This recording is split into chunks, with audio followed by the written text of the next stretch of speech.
नमस्कार, आप देख रहे हैं इंडिया बोल रहा है। मैं हूं आपके साथ विवेक शांडिल्य। बड़ी खबर के साथ इंडिया बोल रहा है में बात आज पाकिस्तान के दोहरे चरित्र की। यूएन जब भी पाकिस्तान के किसी बड़े आतंकी संगठन पर बैन लगाता है तो पाकिस्तान नया प्रॉक्सी संगठन पैदा कर देता है। यानी वो ये ठीक वैसे ही है जैसे रक्त बीज नाम का एक राक्षस हुआ करता था। जब उस राक्षस को मारा जाता तो उस राक्षस के खून जहां जहां गिरते उस खून से नए दैत्य राक्षस पैदा होने लगते। उस राक्षस का नाम रक्त बीज था। पाकिस्तान के आतंकी संगठन ठीक वैसे ही काम कर रहे हैं। नाम बदल लेते हैं, चेहरा बदल लेते हैं, लेकिन आतंक का कारोबार जारी रहता है। लेकिन अब हालात बदल रहे हैं। दुनिया के कई मुल्कों ने ठान लिया है कि पाकिस्तान में पनप रहे इन आतंकियों को न तो बचाना है और न ही बचने दिया जाएगा। भारत और अमेरिका भी खुलकर मैदान में आ गए। लश्कर जैश जैसे सरगनाओं को ही नहीं बल्कि उनके छोटे छोटे गिरोह, उनके छोटे छोटे नेटवर्क, इस सब पर शिकंजा कसने की तैयारी है। मैसेज क्लियर है, पाकिस्तान आतंकियों को पालेगा तो दुनिया मिलकर उन्हें कुचलेगी। भारत और अमेरिका अब आतंक के खिलाफ नहीं बल्कि पूरे आतंकी इकोसिस्टम के खिलाफ लड़ने का फैसला कर चुके हैं। यह साझेदारी बताती है कि एशिया से लेकर वैश्विक मंच तक भारत की बात मजबूत हो रही है और आतंक के खिलाफ दुनिया एकजुट होती दिख रही है। आतंकी चाहे नाम बदल लें, नया झंडा उठा लें या संगठन बना लें, भारत और अमेरिका ने मैसेज क्लियर कर दिया है कि छिपने की कोई जगह नहीं बचेगी। पाकिस्तान में पलने वाले आतंकी संगठन और उनके आकाओं पर अब बड़ा चाबुक चलने वाला है। दुनिया भर की एजेंसियां पाकिस्तान के नेटवर्क को कसने की तैयारी में है, शिकंजा बढ़ाने की तैयारी में, जो नाम बदलकर प्रॉक्सी बनकर आतंक का खेल खेलते हैं। भारत और अमेरिका ने साफ कर दिया है कि अब सिर्फ जैश, लश्कर जैसे बड़े गुट को नहीं बल्कि उनके छोटे छोटे प्रॉक्सी ग्रुप्स को, हर फ्रंटल ऑर्गेनाइजेशन को भी टारगेट किया जाएगा। मैसेज क्लियर है कि पाकिस्तान की धरती पर पलने वाला एक भी आतंकी बख्शा नहीं जाएगा। दरअसल भारत और अमेरिका ने आतंक के खिलाफ सबसे बड़ा संयुक्त मोर्चा खोल दिया है। अब सिर्फ आतंकी संगठनों पर नहीं बल्कि इनके प्रॉक्सी नेटवर्क, इनके फ्रंट ग्रुप्स और नाम बदलकर काम करने वाले गुटों पर भी शिकंजा कसने का फैसला हो गया। दिल्ली में हुई इंडिया अमेरिका काउंटर टेररिज्म की बैठक में दोनों देशों ने मिलकर साफ कहा कि अब लश्कर-ए-तैयबा, जैश-ए-मोहम्मद जैसे गुट और इनके छद्म संगठनों को संयुक्त राष्ट्र द्वारा बैन करना बेहद जरूरी है। बैठक में पहलगाम हमला, दिल्ली ब्लास्ट की अमेरिका ने निंदा की, साथ ही लश्कर और जैश पर और भी कड़े प्रतिबंध लगाने की मांग की। आतंक की सबसे बड़ी पनाहगाह है पाकिस्तान, और पाकिस्तान एक बार फिर से बेनकाब हो चुका है। चाहे लश्कर हो, जैश हो या इनके प्रॉक्सी हो, सब पाकिस्तान की जमीन पर पलते बढ़ते रहे और ये बात दुनिया जान गई। और अब भारत, अमेरिका और दुनिया की कई एजेंसियां पाकिस्तान के इन आतंकी ठिकानों पर लगाम लगाने की तैयारी में।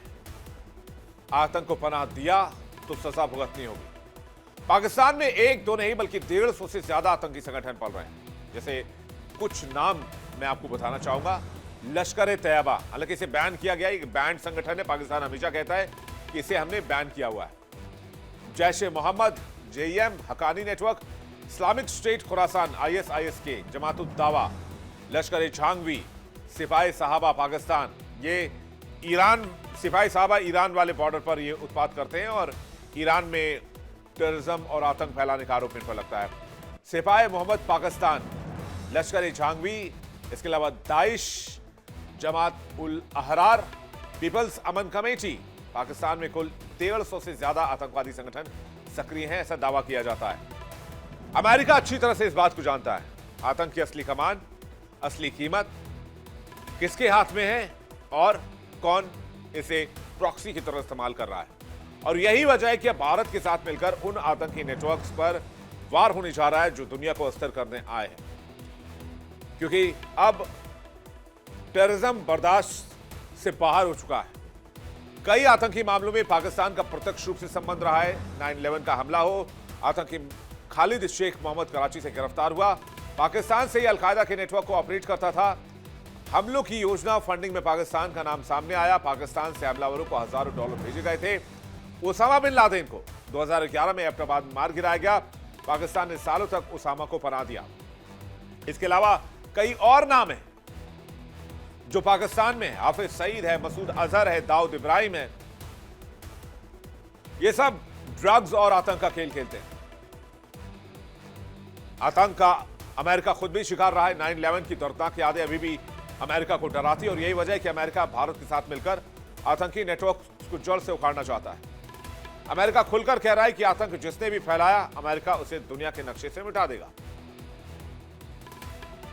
1970 से 2013 अमेरिका में 1,25,000 आतंकी हमले हुए। हमले में 2,66,000 लोगों की मौत हुई। अटैक में 3,54,000 लोग घायल हुए। फिलहाल भारत और अमेरिका ने आतंकवाद के खिलाफ अपनी लड़ाई को तेज करने का फैसला किया है। दोनों देशों ने अब आतंकी संगठनों के प्रॉक्सी ग्रुप्स को टारगेट करने का फैसला किया है। आतंकरोधी वर्किंग ग्रुप की बैठक में यह मुद्दा छाया रहा। भारत और अमेरिका ने संयुक्त राष्ट्र सुरक्षा परिषद से लश्कर-ए-तैयबा, जैश-ए-मोहम्मद के प्रॉक्सी संगठनों को प्रतिबंधित करने का आह्वान किया। इनका मकसद साफ है, नाम बदलकर काम कर रहे आतंकियों पर नकेल कसी जाए। बैठक में दोनों पक्षों ने आईएसआईएस और अलकायदा जैसे गुटों के खिलाफ भी साझा कार्रवाई पर जोर दिया है। भारत ने टीआरएफ का भी जिक्र किया। द रेजिस्टेंस फ्रंट यानी टीआरएफ को आतंकी संगठन घोषित करने के लिए अमेरिका को शुक्रिया कहा। यह कदम दोनों देशों के बीच बढ़ती सुरक्षा साझेदारी को भी दर्शाता है। बैठक में दोनों पक्षों ने माना कि आतंकवाद से लड़ने के लिए सिर्फ द्विपक्षीय नहीं बल्कि सामूहिक कार्रवाई जरूरी है। यह लड़ाई निरंतर और व्यापक तरीके से होनी चाहिए। भारत और संयुक्त राज्य अमेरिका ने क्वाड और फाइनेंशियल एक्शन टास्क फोर्स यानी कि FATF में अपना सहयोग बढ़ाने का वायदा किया है। मकसद यह है कि आतंकियों को अंतर्राष्ट्रीय स्तर पर कहीं भी पनाह ना मिले।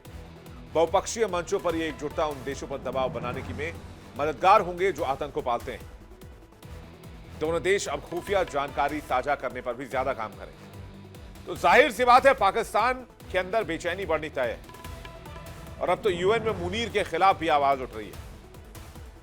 एक संवैधानिक आतंकी को पाकिस्तान में पद पर बिठाया गया है, लेकिन अब धीरे धीरे धुन छट रही है और दुनिया को पता चल रहा है कि पाकिस्तान में हो क्या रहा है। तो क्या पाकिस्तान में पले बड़े आतंकी नेटवर्क्स और ने पर्दे से पीछे से शय देने वाला तंत्र अब अपने बुरे दिनों का सामना करने वाला है। अंतर्राष्ट्रीय प्रेशर बढ़ रहा है। भारत और अमेरिका खुलकर आतंक के खिलाफ खड़े हो गए और पाकिस्तान की राजनीति में बैठे वो लोग जो सीधे ना सही लेकिन खामोशी से इन आतंकी गिरोह को ताकत देते रहे, अब वैश्विक निगरानी के दायरे में आ जाएंगे। दुनिया साफ संदेश दे रही है कि पाकिस्तान की सरजमीन पर पड़ने वाला कोई भी आतंकी नेटवर्क बचेगा नहीं। जिन लोगों ने इन गुटों को जानबूझकर या खामोशी के जरिए पनपने दिया, उनकी जवाबदेही भी तय की जाएगी। बातचीत करने के लिए हमारे साथ कर्नल SK मलिक, भू राजनीतिक विश्लेषक, हमारे साथ जुड़ रहे हैं। रक्षा विशेषज्ञ, बहुत स्वागत है आपका। संजीव श्रीवास्तव, विदेश मामलों के जानकार, संजीव जी आपका भी बहुत स्वागत है। हुसैन जावेद, पत्रकार, पाकिस्तान, हमारे साथ जुड़ रहे हैं इस वक्त, बहुत स्वागत है आपका। डॉक्टर बिलाल शफीक, पत्रकार, पाकिस्तान, हमारे साथ जुड़ रहे हैं। डॉक्टर बिलाल शफीक, आपका भी बहुत स्वागत है।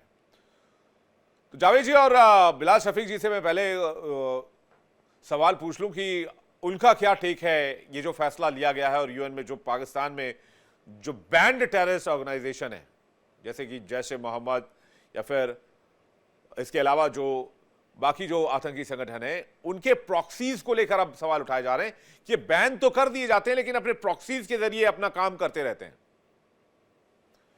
बिलाल शफीक जी, पूरा जो इंट्रो था वो बड़ी डिटेल में सुना और मैं उम्मीद करता हूँ आपसे सिर्फ मैं 2 मिनट मांगूंगा। मुझे 2 मिनट में जब बोलने देंगे क्लैरिटी हो जाएगी।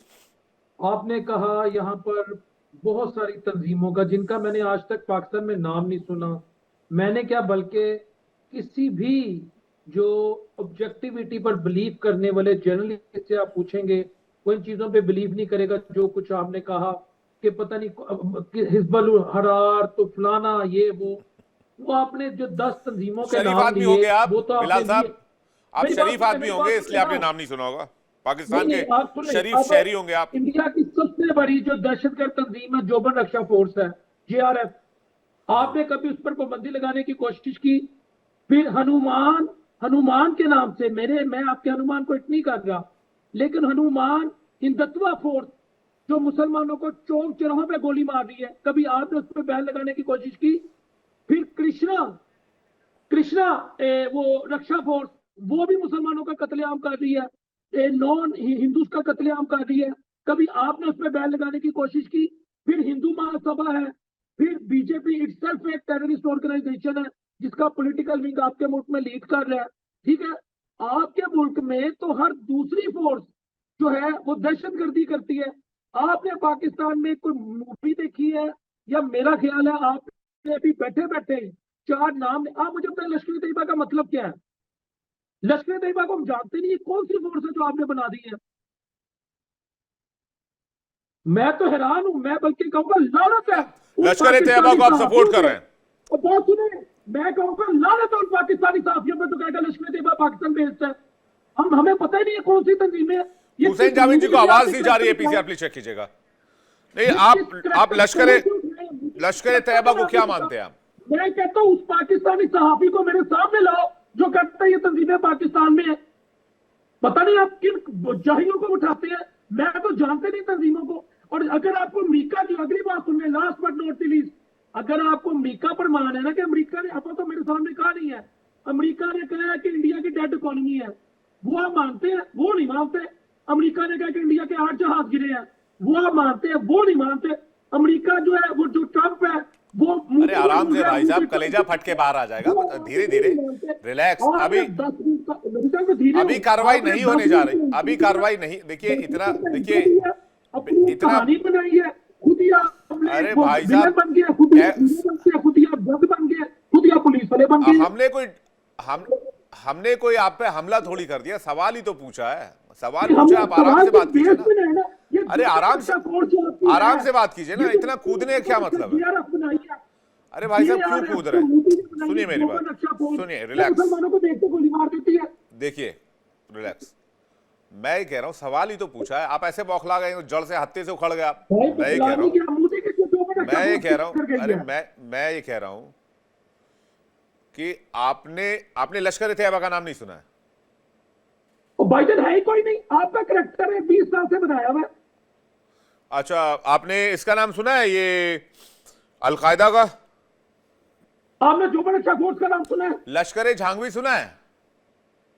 जोबन अख्शा फोर्स का नाम सुना है आपने? मोदी ने जो खुद बनाई, जिसका मोदी फंड करता है। और आपने ISIS-K का नाम सुना है? भाईजान आप जो नाम ले रहे हैं ना, पहले मुझे बता दें, फिर मैं कहूंगा। नहीं, वही तो मैं आपसे पूछ रहा हूं।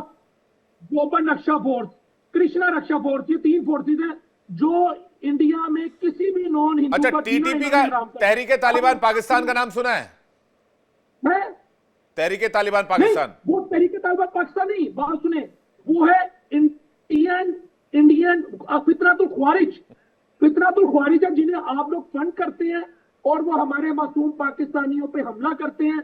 अब हम उन्हें एलिमिनेट कर रहे हैं। अच्छा, TTP का नाम सुना है, ISIS-K का नाम नहीं सुना है? उन्हें फितरतुल हिंदुस्तान कहते हैं, इंडिया का पैदा करता फितना। अच्छा, जैश ए मोहम्मद का नाम सुना है? आपने जोबन अख्शा फोर्स का नाम सुना है?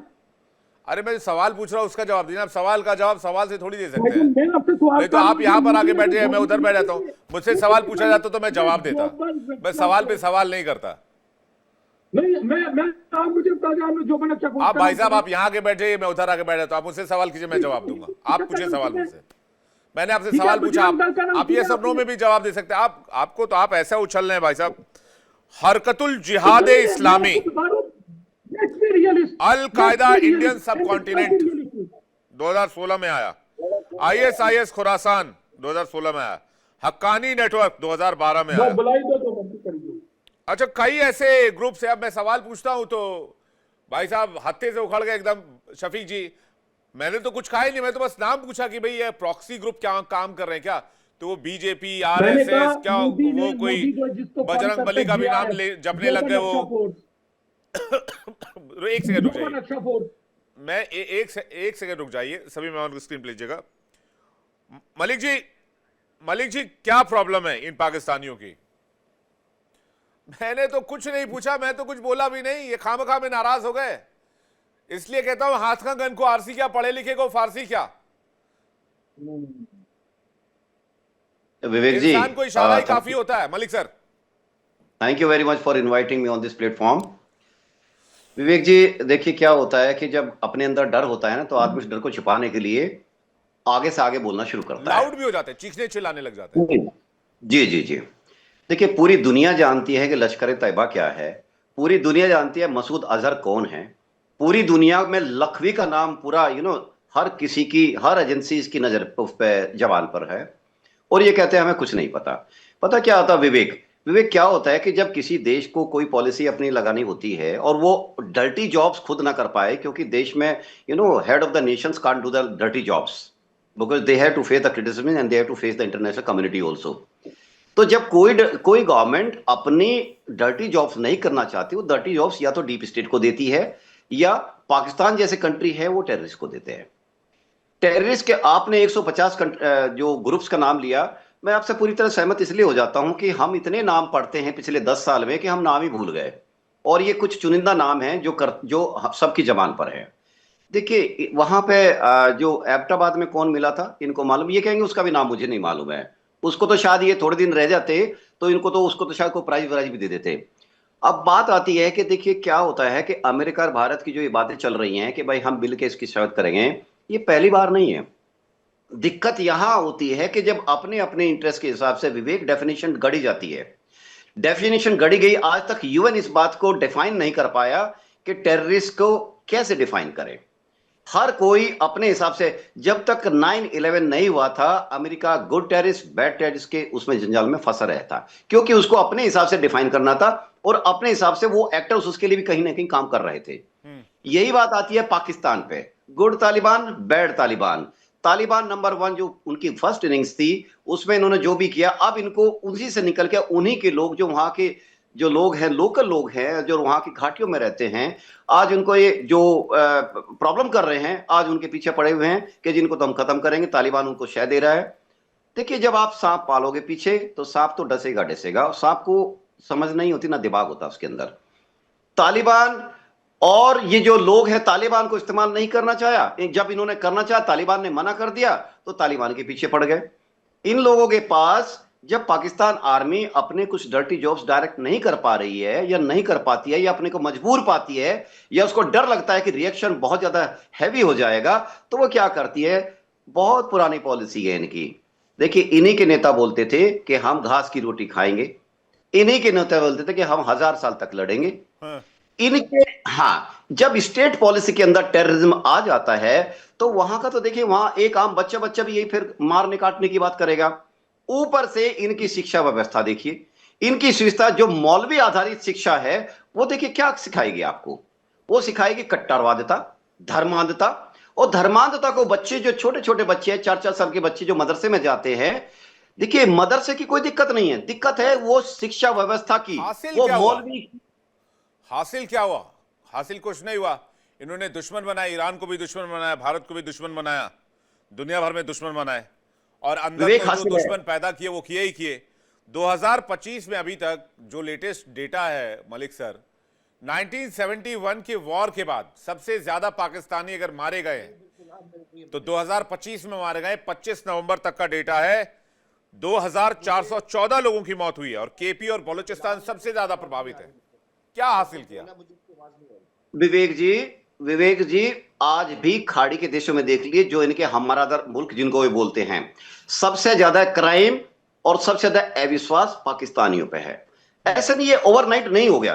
पूरी दुनिया के अंदर आप छप चुके हो, पूरी दुनिया के अंदर आप नोटोरियस हो, उसके कारण जो शरीफ आदमी है उनको भी झेलना पड़ता है।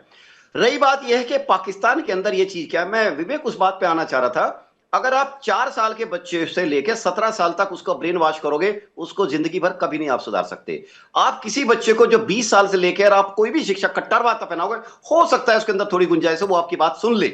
लेकिन जो बच्चा 4 या 5 साल की उम्र से लेकर 17-18 साल तक ब्रेन वॉश किया गया मौलवी के द्वारा, वो कभी नहीं सुनेगा। और पाकिस्तान की तो स्टेट पॉलिसी में टेररिज्म है, it is a state of denial. ये कभी एक्सेप्ट नहीं करेगा आपकी इसकी बात को। आप किसी भी स्टेट से कर लीजिए, पाकिस्तान के अंदर 3 फोल्ड पॉलिसी मोटी मोटी है। टेररिज्म मेरी पॉलिसी का हिस्सा, कभी स्वीकार नहीं करूंगा। दूसरा, किसी भी इस प्रॉब्लम को एक्सेप्ट नहीं करूंगा, एक्नॉलेज ही नहीं करूंगा, तो समस्या खत्म हो जाती है। चौथी चीज, मुझे जो पैसे देगा मैं उसकी काम करूंगा, पैसे फेंकिए मैं उसके लिए काम करूंगा। और जिस दिन पैसे खत्म हो जाएंगे, पैसा तो है ही नहीं पाकिस्तान के पास, पैसा तो बेसिक नीड है। अमेरिका दे रहा है, अमेरिका दे रहा है, पॉलिटिशियंस और आर्मी के लिए, क्योंकि उनको पूरी की पूरी आर्मी और अपनी तो ऐशो आराम की जिंदगी भी रन करनी है वहां के पॉलिटिशियंस को।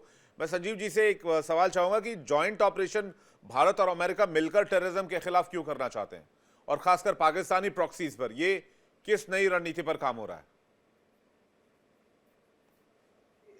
ज्वाइंट ऑपरेशंस अभी तक भारत और अमेरिका ने नहीं किए हैं।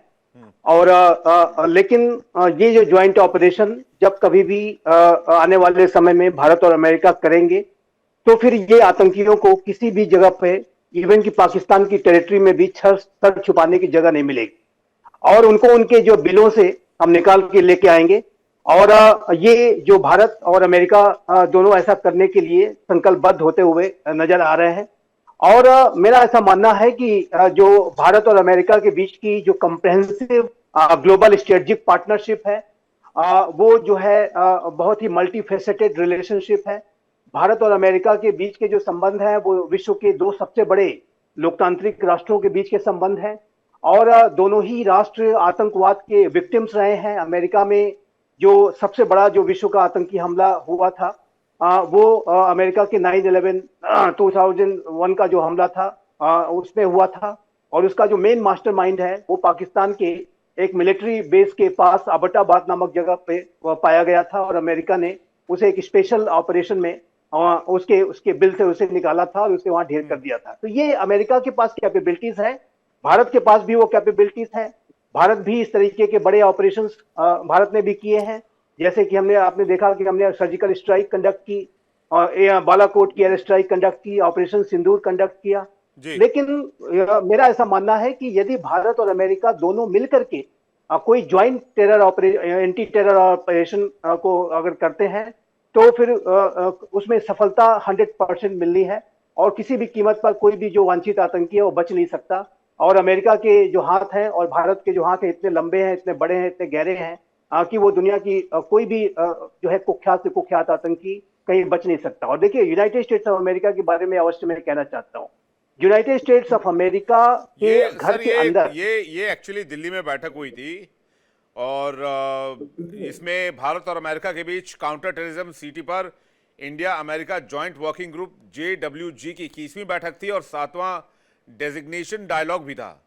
और इसमें विदेश मंत्रालय के जो भारत का प्रतिनिधित्व विदेश मंत्रालय में संयुक्त सचिव काउंटर टेररिज्म ने किया, और अमेरिका की तरफ से United states department of state में काउंटर टेररिज्म ब्यूरो में वरिष्ठ अधिकारी मोनिका जैकबसन ने किया। तो देखिए विवेक जी, जैसा कि मैं कह रहा था कि भारत और अमेरिका के बीच में जो joint working group on counter terrorism बहुत पहले बना था, और ये इसकी जो 21वीं बैठक थी।